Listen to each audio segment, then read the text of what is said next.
Baseball performance coach. Today I'm going to show you 3 exercises that any baseball player can do to develop their core. These 3 exercises are great exercises to help build core strength, activate all of the core muscles that you need to be a better hitter and a better thrower, and also lay the foundation to build power and more velocity, both hitting and throwing. 3 simple exercises anybody can do. All you need is a little bit of weight, a band, and I'm going to show you these furniture sliders in a minute. The first thing I'm going to show you is, you've seen in other videos me do what's called a pow-off press. This is a variation of the press. Basically, you're going to take any kind of band, you're going to tie it off. We're getting on both knees, have the player sit nice and tall. Normally, with a normal pow-off press, you're just pressing straight out, and what you're doing is building the anti-rotational muscles that you need to get that whip when you swing and even when you throw. Great exercise. Here's the variation, and one I love to do with my baseball guys. What we're going to do is press out, and then we're going to come straight up over the head, back in. Press out, straight up over the head and back in. By doing this, we're also training the muscles that go into our upper throwing area with the core. It really puts a lot of stress on the whole entire core. It looks easy, but it's a very difficult exercise to do. Press, hold tight, over the head and back. So we're working on some range of motion. We're getting our shoulder complex and our core to work together. You want to do about anywhere from 2 to 3 sets, 10 to 15 reps, turn around, do both sides. Okay? Second exercise involves a dumbbell, and you don't need a lot of weight for this. Okay? This is called a suitcase deadlift. You don't want a lot of weight.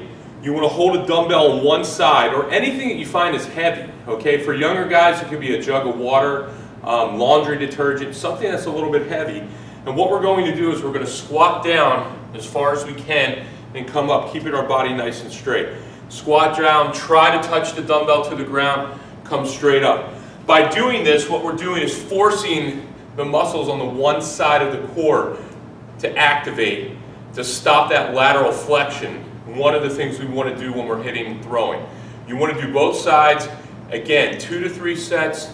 With this, maybe about 8 to 12 reps each side. If you do this right, you'll actually really feel the activation in these areas. Great core exercise anybody can do. And the third and final one, go to Home Depot, Lowe's, any home improvement store. You can buy furniture sliders. They're really cheap. It's a great way to exercise. There's a number of things that anybody can do with these. But for what we're going to tell today is something called jackknives. Okay, what we're going to do is really we're going to work on hip flexion, activating the spine, but at the same time keeping our spine neutral, which is very important.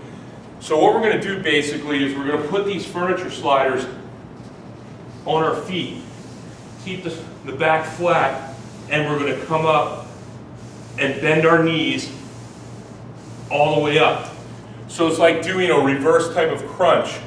Back is flat and neutral. We're working on hip flexion as we develop and activate that core. You cannot move these unless your core is fully activated and working the right way.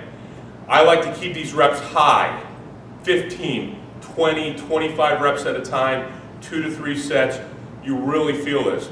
Besides that, it's a great core work for anybody. But for the baseball player that's working on running faster, it's a great core exercise to help develop that. So we just went over 3 exercises that can really help any baseball player develop the whole entire core, which will translate into a better hitter, better thrower.